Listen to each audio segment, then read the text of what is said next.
চট্টগ্রামের ঐতিহ্য এই মুসা, সেটা বলার কারণে আমাকে অনেকেই অনেক প্রশ্ন করেছেন, আপু এটা তো চট্টগ্রামের ঐতিহ্য না। আপনি অনলাইনে সার্চ করতে পারেন, অথবা গুগল সার্চ করতে পারেন, অথবা ইউটিউবে সার্চ করতে পারেন।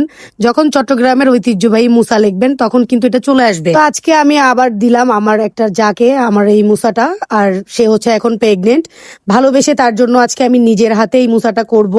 পুরাটা ভিডিও দেখলে আপনারা বুঝতে পারবেন কিভাবে এই প্রসেসিংটা করা। আর হ্যাঁ, এটা কিন্তু চট্টগ্রামের ঐতিহ্যবাহী মুসা। আগের মানুষরা বেশি দিত, এখন হয়তো কম দেয়, তবে গ্রাম সাইডে এখনো এটা ভালোভাবেই আছে, শহরের দিকে একটু কমে গেছে। এটা হচ্ছে আস্ত মুরগি ফ্রাই, আর চট্টগ্রামে বলে দুরুসকুলা। এটা ছাড়া কিন্তু মুসাটা অসম্পূর্ণ। একটা মুসার সৌন্দর্যই কিন্তু দুরুসকুলা।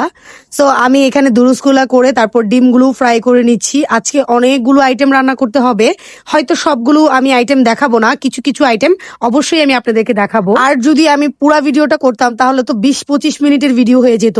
তাই আমি খুব অল্প করে হচ্ছে আমি শর্টকাটে সবগুলো আইটেম আপনাদেরকে দেখিয়ে দিব কিভাবে কি প্রসেসিংটা আমরা করি। আমি নর্মালি কুমিল্লার মেয়ে, তবে চট্টগ্রামের বউ, এই জন্য হচ্ছে আমার চট্টগ্রামের সব ধরনের রীতি, সব ধরনের নিয়ম এগুলো কিন্তু জানা আছে। অবশ্যই এগুলো জানার দরকার, কারণ যেহেতু আমি এখন চট্টগ্রামের বউ, তাহলে আমার তো এগুলো জানতে হবে আর মানতে হবে।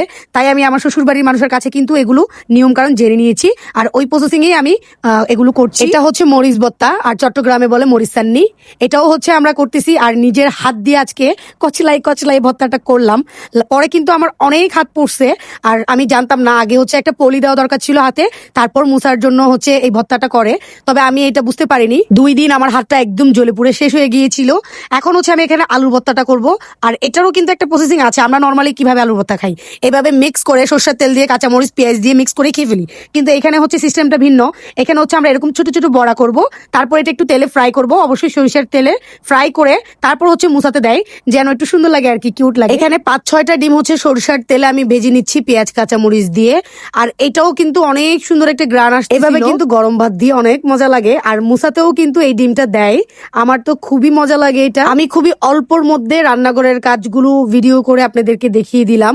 এখন চলে যাচ্ছি আমি মুসা বাঁধার জন্য, আর এখানে কলা পাতা নিয়ে তারপর ফার্স্টে ভাত দিলাম, তার আগে কিন্তু লবণ দিতে হয়েছে। এখন হচ্ছে আমরা এটাতে একটা একটা করে সবগুলো আইটেম দিয়ে দিই। বিশ্বাস করবেন এই কাজটা করতে আমার অনেক বেশি ভালো লাগে, যখন একসাথে অনেকগুলো আইটেম আমরা মানে ভাতের উপরে সাজাই। আসলেই কিন্তু এটা করতে অনেক মজা লাগে, দেখতেও অনেক সুন্দর লাগে। আর কে কে মুসা খাইছেন এই জীবনে আমাকে কিন্তু জানাবেন। আমি যখন জীবনে প্রথমবার মুসা খেয়েছিলাম, আমার তো অনেক মজা লাগছে। মুসার ভাতটা না অনেক মজা লাগে, সবকিছুর সাথে মিক্স হয় তো, মানে আলাদা একটা ফ্লেভার আছে, আলাদা একটা গন্ধ আছে।